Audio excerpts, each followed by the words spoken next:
আসসালামু আলাইকুম। দেশ বিদেশ টিভি থেকে হুসেন বলছি। আমার চ্যানেলে সবাইকে স্বাগত।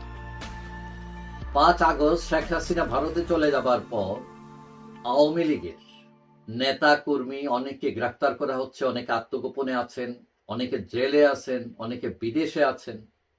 এখন সবচেয়ে ভয়াবহ ব্যাপার যেটা সেটা হলো, আপনি একজনের নামে যদি অভিযোগ থাকে তাকে গ্রেফতার করতেই পারেন, কিন্তু তাকে আদালত পাড়ায় মারধর করবেন এবং পুলিশ সেটা প্রটেকশন দিতে পারবে না, তাহলে এটা কেমন দেশ এবং কেমন আইন সেটা?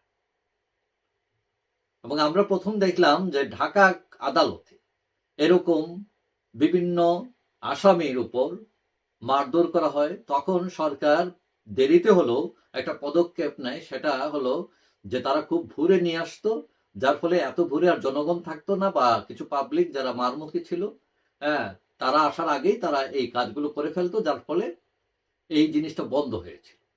কিন্তু আমরা গতকাল বৃহস্পতিবার দেখলাম যে সিলেটে সাংবাদিক তুরাগ হত্যা মামলায় সিলেট মহানগর পুলিশের মানে প্রাক্তন মহানগর পুলিশের উপকমিশনার ছিলেন সাদেক কাউসার, তার উপর আক্রমণ করা হয়। যিনি শেরপুরে দায়িত্ব ছিলেন পুলিশের, এবং সেখান থেকেই তাকে গ্রেফতার করা হয় এবং আদালতে নেওয়ার সময় তাকে কিলঘুষি মারা হয়। যদিও ফেরার সময় পুলিশ নিরাপদে নিয়ে এসেছিল, কিন্তু প্রশ্ন উঠেছে যে পুলিশ তো এরকম হামলা হতে পারে জানে, তাহলে তারা এনাফ পুলিশ আনলো না কেন, প্রোটেকশন দিতে পারলো না কেন?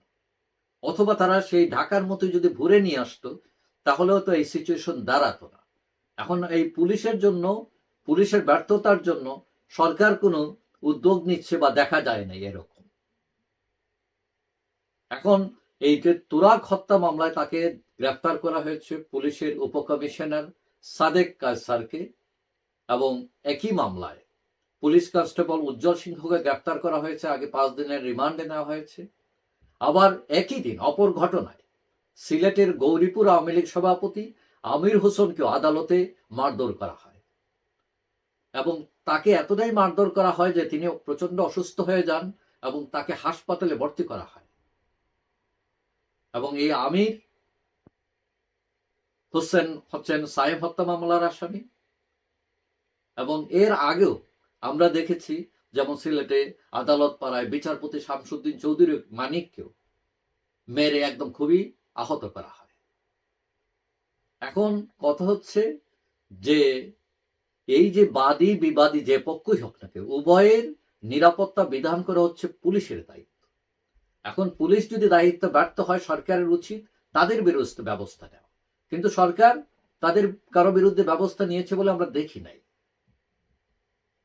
এবং এটা আগে থেকে আলোচনা হচ্ছে যে এদের উপর এরকম, এবং অন্য গভর্নমেন্টগুলোর সময় এরকম ছিল না, এবং এই গভর্নমেন্টের সময় এটা অতিরিক্ত এক চর্চা শুরু হয়েছে।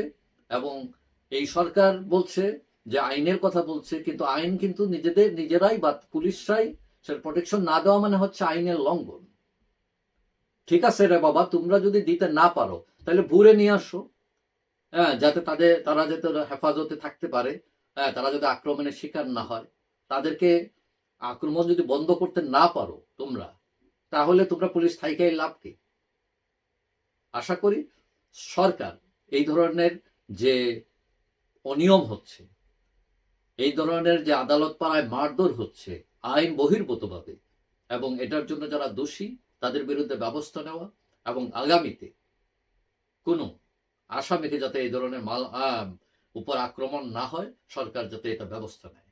যাই হোক, সবাই ভালো থাকবেন। আশা করি দেখা হবে অন্য কোনো ভিডিওতে, ইনশাআল্লাহ। আল্লাহ।